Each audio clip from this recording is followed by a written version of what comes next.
Hey, this is Jason Lo and welcome to another episode of the YOUnique Life, where we unbox life and the wonders of your personality. And today I am with a good friend, Marianne Mencias, who is a top-ranked speaker. She is an author of 4 books and isa dyan pag-uusapan natin and much more. And then si Marianne is also a real estate broker. So Marianne or Mahan, thank you so much for joining us, joining me here. By the way, nandito tayo sa Su Coffee here in Visayas Avenue. Su Coffee in collaboration with Cafe Bonjour. Katabi siya ng Total na gasoline station. It's a beautiful place. Yung narinig niyo sa background, that's my baby. Convenience store, but at the same time, it's a coffee shop where yung Su Coffee, you experience Korea. Yan, yung coffee and the food.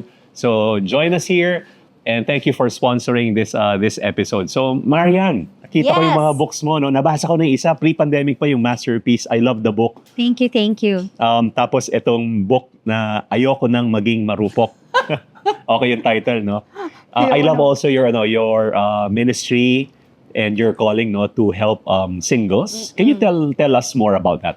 Yeah, so I've been single for a long time already. Bana. Shameless plugging. Kailangan ito ang inyong qualifications. Send nyo na lang, i-review namin yung Kaya yun ang una kong sinabi, para may invitation tayo dyan. Anyway, so I've been single for a long time already. And pinanindigan talaga. Parang before, I couldn't survive without anybody special in my life, giving me attention, ganon. Tapos I didn't realize it was a wound pala. Wow. So ngayon, it's really a miracle that I've been single for almost 10 years na. And hindi ko siya nararamdaman because of everything that God has been doing in my life. Yun. So, my encouragement talaga to singles is wag magmadali. Oo, parang ang daming pwedeng enjoyin sa season na to. Kasi ang daming kawasakan na dinadalahan ng karupukan. Nagulat rin ako. I won't mention your age, no? Pero when you mentioned, you look so much younger. Thank you, You Lord. look so much younger. Nasabi mo, no? For the past 10 years, no? Yeah, You've been 10 single. years. Yes. And the message would be, anong sinabi mo? Ang ganda yun May mga commercials here and there. Commercials. Yan. Yung maraming kawasakan. Maraming kawasakan na dinudulot ng karupukan. Ano yung mga karupukan na yan or yung mga weaknesses that you're Yeah, when I say karupukan, it's when you, kunyari, come from a broken family, tapos hindi mo nakagisan ano ba yung tsura ng real love. And because of that, may tinatawag kasi Jason na homing instinct. So ito yung kunyari, yung nakalikayan mong home is unfaithful, may unfaithfulness na nangyayari. So pag ikaw, when you look for a relationship, without you even knowing it, may homing instinct siya. Doon ka kasi sanay. So yun din yung hinahanap mo. Oh, wow. Without you knowing it. So you're attracted also to somebody who is a cheater or who has no self-control.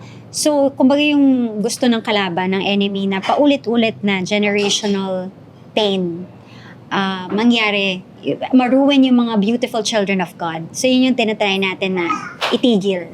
No wonder yung mga iba na-attract sila sa mga bad boys. Yes. Kasi because of that homing instinct, yeah. Tsaka parang akala nila nagmamahalan talaga sila, pero yung totoo may semblance of love naman because we're created in God's image and likeness. Pero it's more of, nabanggit mo rin to kanina pero it's more of a need. I need you to make me feel good about myself. I need you to make me happy. Ako dati, I need you to make my life even more exciting. Ganon. Pero love is not pala, I'm so desperate to have somebody, but it's really, I'm already whole. So I'm making this choice out of, really, I'm free to make this choice. Kasi masaya na ako. Actually, pwedeng wala ka na sa buhay ko Pero I'm choosing because I know that this is God's will. This is good for the both of us and good for the future children and good for the world. Yeah. Especially for mga ladies, single ladies. Nakita ko yung effect ng wala kang tatay. Exactly. Tapos you're looking for love na, di ba? Yeah. I actually talk about this lengthily kasi in my book, Why is My Forever Taking Forever, I asked permission from my dad to write a chapter about us. I consulted Brother Bo about it. Sabi niya, why don't you try asking for the permission of your dad? Hindi ko naisip yun. Permission from your dad? Kasi I wrote a chapter about us, about father wounds. So you have father wounds? Yeah. Okay. So I had to ask permission. So kabado ko.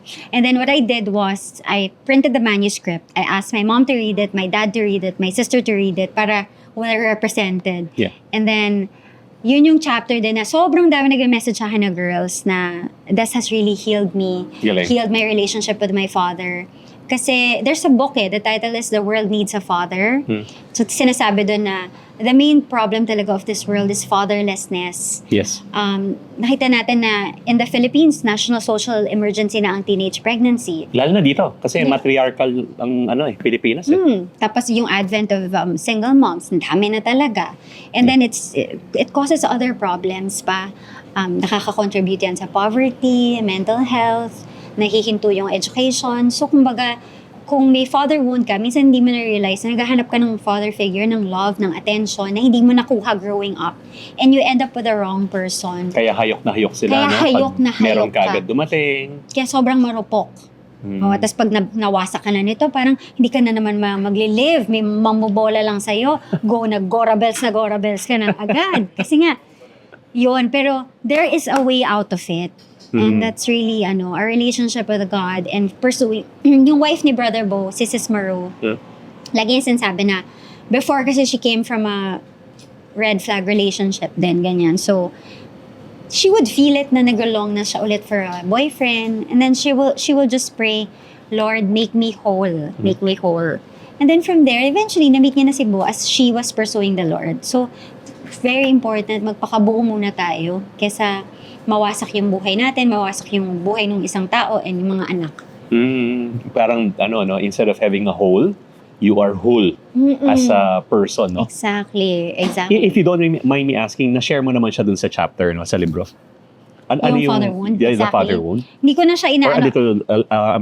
little, what was that wound? Well, yung wound na yun, hindi ko na siya talaga specify because yun nga, as respect for my family. Yeah, but so you share there yung effect niya or something? Oo, yung effect niya and then how I was able to heal from it. Ano yung mga steps na ginawa ko para ma-heal yung relationship namin. Yeah, and it's not just a one-time healing. It has been a process. Right. And then, yun yung kagandahan ng faith na if meron kang father wound, meron kang mother wound, the Lord wants to be your parent. And kasi kanina you mentioned also yung love is patient, love is kind, ganyan, diba? Pero sadly, maraming bata, hindi yun yung experience nila of love. Okay. Parang this house never felt like a home. Kunyari ganun, na I don't think love is patient. Hindi yun ang nakita ko, di ba? I don't think it's kind. So the Lord is there to be able to show us. I'm not saying those are my parents' traits, pero yun yung parang the Lord wants to be a parent to us para mapakita sa atin na, okay, this is what love is. Allow me to teach you, allow me to show you, para you'll be able to recognize ano yung totoo sa peke. Right. Kasi nagpunta ako ng Japan, tapos recently, and then meron silang display of flowers there, Jason. Tapos may kita mo parang kamukhang-kamukha ng totoo yung peke. So ganun din when it comes to pag-ibig, na minsan kamukhang-kamukha ng totoo yung peke, na pinapakilig ka, yung iba sinasabi, I'm at peace, mga ganun-ganun. Pero ang totoo, it's bringing you, if it's pulling you away from the Lord, then it's time to reflect if this is really if this is the real thing. I love that. If it's the relationship is pulling you away from the Lord.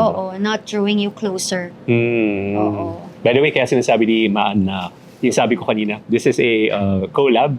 Kasi kanina I did her podcast naman. Yes. Which is, Ayoko na Maging Marupok podcast. Yes, Ayoko na Maging Marupok podcast. Kaya nag-share naman ako doon ng mga karupukan ko. At namin mag-asawa. Been married for 22 years and it's not easy. And sabi nga namin ng wife ko parang mas better na maging single ka kung yung instead of being married, but you got married and you married the wrong person. Yeah, diba? so devastating. so devastating. And we have friends who are like that. Yeah. Oh, ang weird, no? Yung parang pag single ka, gusto mo mag-asawa. Pag may asawa. Pero pag may asawa ka na, gusto mo ulit maging single. Ka na, oo. Yun ang sinasabi ko na yung mga tao, yung world kasi binabaliktad niya yung order ni God for relationships. Yeah. Na single pa lang kayo pero kung basta kayo, married na kayo. So finally, pag married na kayo, edi hasta nyo naman single. So sundin natin talaga yung order na when you're not married, don't act married. Yeah. Para you really get to know each other. Yung story nyo nga, ang ganda na you didn't kiss until your wedding day. Kumbaga, marami ngayon, they've given themselves away, diba, outside of marriage. Ako, there were many things I did na I'm not proud of. Pero there's such a thing as second chance, chastity or virginity, wherein you'll tell God, Lord, I offer to you my body again.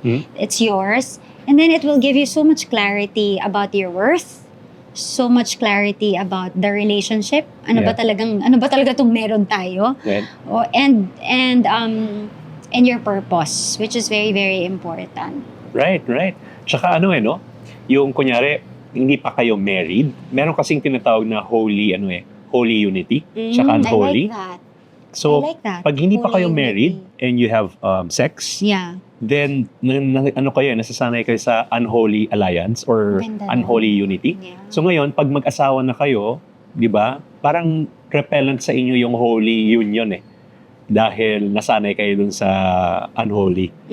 Dahil hindi kayo in the umbrella or in the of God. Yeah. Di ba? Tsaka ang dami niyang kadugtong. If parang nasanay ka sa ganun, then ang hirap Kunyari, the way that you treat the relationship when you're living in sin is you're being unfaithful to the Lord, right? Yeah. Tapos nakakasanayan yun. And then nadadala siya sa marriage. So, paano mo may expect na maging faithful kayo to each other if ang kinakasanayan nyo now is unfaithfulness? May dala-dala ka ng bagahe. Oo, may dala ka ng bagahe. Plus, yun nga, nakasanayan mo na I'm not faithful to God when I'm in this relationship, boyfriend-girlfriend. So how do I expect myself to suddenly be faithful to Him? Kunyari, the wife is not there, the husband is not there. If I got used to being unfaithful. Sa in your experience, ano ba yung mga usual na karupukan ng mga singles ngayon? Baka iba yung ibang generation ng singles and then yung mga singles ngayon na who are younger and we see some nuances, no? What would be the most common, the 3 to 5 most common? Ang nakikita ko, one is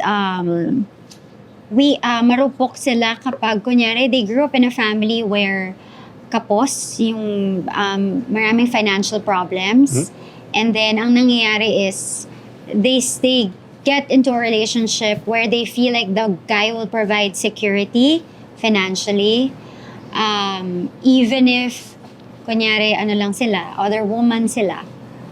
So yun ang nagiging foundational relationship is actually using each other na kailangan mo mag-provide for me. And that's hard kasi dapat for me the girls need to learn to fend for themselves para anytime na magloko to, you can walk away easily. So yun, that's one na in the relationship because kailangan ng financial naging security. Dependent na sila. Exactly. Yeah. Naging financially dependent na sila. Another karupukan is even if nakikita na nila na red flag yung person, for example, yung codependency, parang kahit na may addictions na the person needs to be needed so they stay in the relationship. Right. And minsan yung babae pa yung nagpo-finance naman, baliktad, yung babae naman yung nagpo-finance dun sa lalaki. So, imbis na they're becoming the best versions of themselves, it's not love because they're becoming the worst versions of themselves. Nawawala na yung mga mabubuti. Yun, naging codependent. Right. I think yun yung top 2 na naiisip ko ngayon. Financial reasons and codependency. Right. And those are big reasons, no? Bakit nagfe-fail ang relationship. Going back to what you mentioned na kailangan buo na tayo, no? Whole na tayo. na yung mga holes na we're trying to fill would come from really expecting something from a person na the person wouldn't be able to give us. Exactly. Yeah, it's something. See, God is really the source, but sometimes we expect another person to give it to us, our self-worth, our purpose, yung mga linyahan na I will die without you, yung mga delikado yun. Delikado yun. Oo, kasi yun talaga buo muna ikaw, bonus na lang siya. Oo, bonus na lang siya.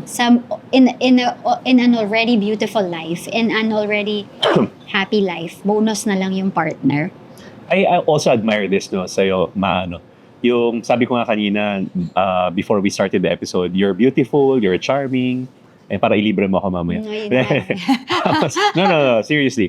Tapos, you're successful. Sucks lang. So all of these, tapos, parang you can get anyone that you want, but you chose na parang, Lord, I will not do that, but I will follow you. Diba? Kung sino yung will mo sa akin, hindi yung kung sino yung nandyan. Yes. Diba? Yeah. So, how are you able to, kumbaga, maintain that? And pag dumadating ba yung points na sometimes you feel lonely? Of course. Yeah. Of course. There are many moments when, especially pag Christmas time or Valentine's, mas mafe-feel mo or you see a lot of engagement posts or wedding photos or you see your friends na lalaki na ng anak nila. Alam mo yun, parang layo na ng progress ng life nila in terms of this department. Tapos may darating naman sa life mo, tapos attracted ka naman, pero parang malayo yung values natin. Parang nalalayo ako kay Lord pag nalalapit ako sa'yo. Parang gano'n. It's very hard to keep obeying. Pero what I've seen is, every time I obey, biglang may mag-approach ako, uy, nag-glow ka. Minsan kahit stranger. So, tsaka yung peace, yung joy sa heart ko, every time I walk away from a wrong relationship, na hindi, God, you are first. You are first. Every time na, so mukhang several times na. Hindi naman. So, yun. I guess na-maintain ko siya kasi alam ko yung devastation of a relationship that unholy alliance, kumbaga, out of God's will. Yeah. Yung generational impact, yung paulit-ulit na addictions or paulit-ulit na abuse in different ways, whether physical, emotional, yun. Parang, no, ang saya-saya ko na single. So if this is just a temptation from the Lord, I'm sorry, if this is just a temptation from the enemy, no, never mind. Yeah. And I guess this is kumbaga inspirational to a lot of women out there. Diba? Kami, we have friends who are single. Some of them chose to be single. But others naman parang hintay pa. Both guys and women. Mag-arrange nga tayo ng dating, Kami isang friend Hindi ko na sasabihin kung ano yung pangalan niya. Doctor siya. Hindi ko na sabihin kung sino. But nagbigay ng clue. He's now in his 60s. Wow. So kaka-60 lang yata niya or magsi-60 pa lang. He's a close friend. Tapos, yun, mga niligaw niya, busted lagi. Kagayat naman talaga siya, pero hindi dumating. But when you see him, mukha siyang at peace. Tapos, he's so kind na he can relate to just about anyone, from young people to people of his stature. So, talaga yung parang instead of just choosing what you want and where you want to go, it's best talaga to have the Lord guide you Na hindi mo alam na ito pala, it's harder, but ito pala eventually will give your life purpose, will give your life meaning, and will also give, sabi mo nga, yung peace. Yeah. Kasi our ultimate fulfillment talaga is found in God's will. So sometimes we think this will make us happy, pero when we finally get it, ay, hindi pala. Kasi mas kilala niya tayo kasi we know ourselves. Yun ang mga sinishare mo sa mga talks mo. Mostly, your talks are for mga singles? Yeah, so I've given a lot of talks to single people, single women. Ang dami ko kasi experiences na talagang makaka-relate yung mga single girls. Yung mga times na boblik yung ex ko, tapos sobrang attracted pa ako sa kanya, tapos grabe siya manligaw, pero sinasabi sa akin ng Diyos, hindi, ako muna, love me with all your heart. Tapos eventually, magduno ako, tapos biglang malalaman ko, hala, habang nililigawan pala niya ako, addicted siya to gambling. So yung mga ganong protection, This happened, ang dami kong ganyan kwento. Oh, wow. No, tapos malalaman, yun, parang there are so many things we don't see, but God sees the heart talaga. And He wants to very much protect women, because protecting women is protecting children, and protecting children is also protecting guys from never protecting guys so that they will also grow up. Kasi when the girls just easily give themselves because they don't know their worth, Right. wala, kahit na yung lalaki dami pang addictions, ganyan, hindi rin sila nag-grow up.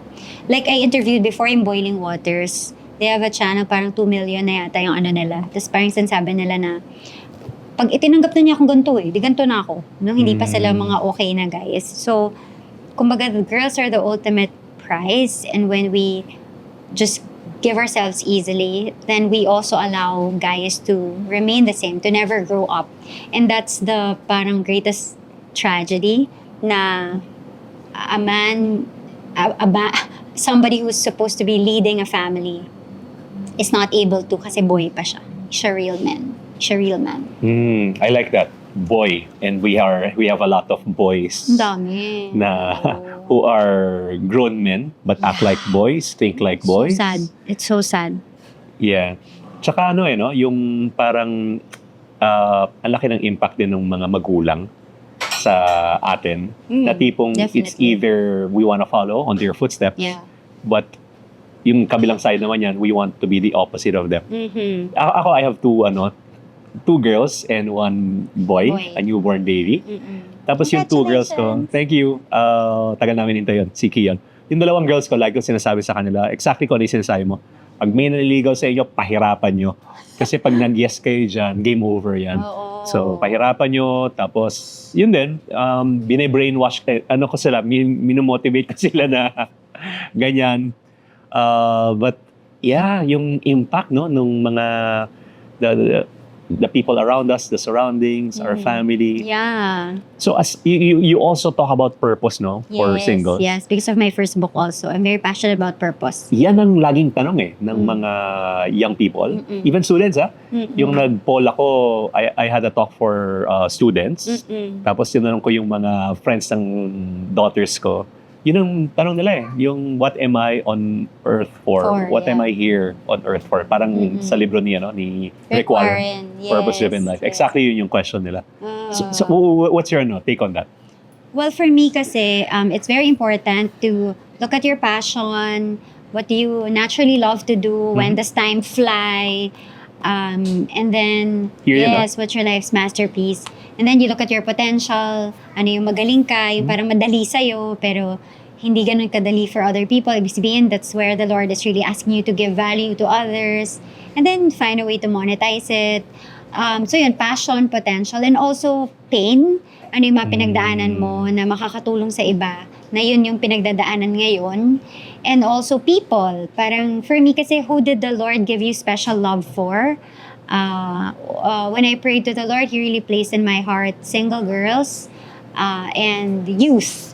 So, yun, very clear yun. So, pero Jason, yung purpose ko, naging clear talaga siya when I recommitted myself to chastity. Kasi parang nawala yung mga distractions, yung mga unnecessary distractions in my life. And wala, parang it just gave birth to, ay, gusto ko mag-interview ng mga successful people. Ay, gusto ko magsulat ng libro. Ay, ganon. Parang it's so organic na, okay, these are the things in my heart. Kumbaga. Yun. Galing. Yeah. So, you mentioned purpose, people, passion. pain, passion. Yeah. So, passion, potential, your talents. Potential, yeah. the talents. And then, people, pain, and then peso, dollars, pwede rin. Peso, no? Tama. Para puro P. Yung may nilagay mo here? Okay. Yes. Tsaka yung patterns. Pag sinagot mo na yung mga yun, you will come up with a pattern. Huh? So, yun. Pattern for... Pattern, kunyari, parang pareho yung sagot ko sa talent, pareho yung sagot ko sa passion. So, nauulit-ulit yung mga sagot mo to ano ba passion ko, ano bang talents ko, ano bang parang paulit-ulit yun, that's a pattern. Or in your life, parang ito yung mga bagay na gives you life. You observe those things. And then yung mga gusto mo gawin ng bata ka pa, doon mo makikita yung wala pang mga inhibitions. Yeah. Yun. That's where you will get a clue of what's really in your heart. I have a few more questions. Itong next question pang Miss Universe. What is success to you, Max? Wow! Wow naman. Siguro success for me, di ko ito natanong sa'yo. Success for me is yun, to be able to face the Lord one day and He'll be able to tell me na thank you for completing the work that I gave you to do on earth. Yun yung number one na sa akin, success.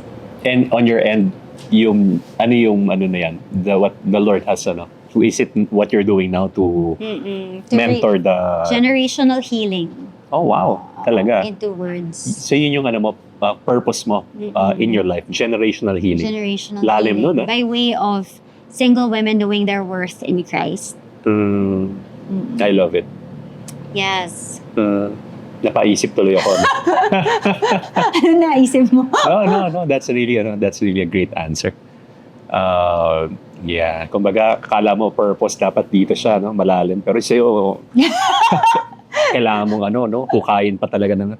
sabi nga nila, mas mataas ang ang pangarap, mas malalim ang hukay. So, mas mataas ang natin, kumbaga calling, mas malalim dapat ang hugot. Kaya siguro napakadami pinagdaanan.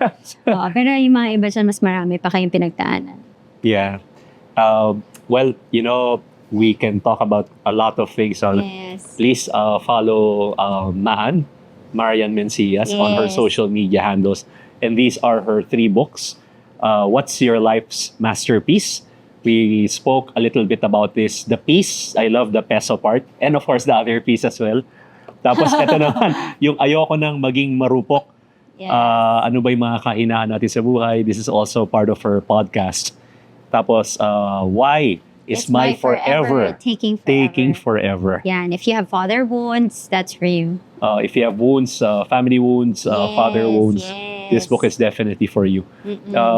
Maan, where can they find you? So, my podcast is Ayoko ng Maging Marupok. And then, my socials, I'm on Instagram, Marianne _Mencias. It's _NE. And then _Mencias. That's MENCIAS. I'm also on TikTok. Bago lang kasi yung TikTok ko before, hindi na siya ma-open. So, at Marupok to Marunong, MMM. Yun yung TikTok ko. And then I'm also on YouTube. It's also just my name. And on Facebook, at Mencias Marian. Yun. Yeah, and you can also invite, I've heard her speak. Grabe, she lights up a room through her positivity and energy. So, tapos rin to, kaya niyan kahit na top level to masa to no? I can see it. May mahirap kasi minsan yung mga stretches na gano'n, So, with you, it's really natural. Salamat sa Diyos. Yes. Yeah, hey, thank you for being here, and you, we Jason. learned a lot, especially to our singles. Remember, any last words to our singles before we end? For our single people, it's good to enjoy life, but I think we have to remember that the Lord, God is not a killjoy. He actually wants maximum joy for us. So if He wants, if He has guidelines in place, which seems like parang rules, they are really there to make us, to maximize our happiness, not limit our happiness. So let's keep following Him and see for yourself. Diba sabi, come and see. You'll be able to see for yourself how much more beautiful and how much more you'll experience heaven on earth. Yun. I love it. Thank you so much. Thank you, Jason. Thank you. Thank you to everyone who tuned in. Again, this is Jason Law, and you're tuning into the YOUnique Life, where we unbox life and the wonders of your personality. Again, thank you to Sue Coffee for having us here in your venue. And Cafe Bonjour, yeah. Yeah, and Cafe Bonjour, and we're here. Please visit us in Visayas Avenue and also in Banawe, Sue Coffee. Thank you.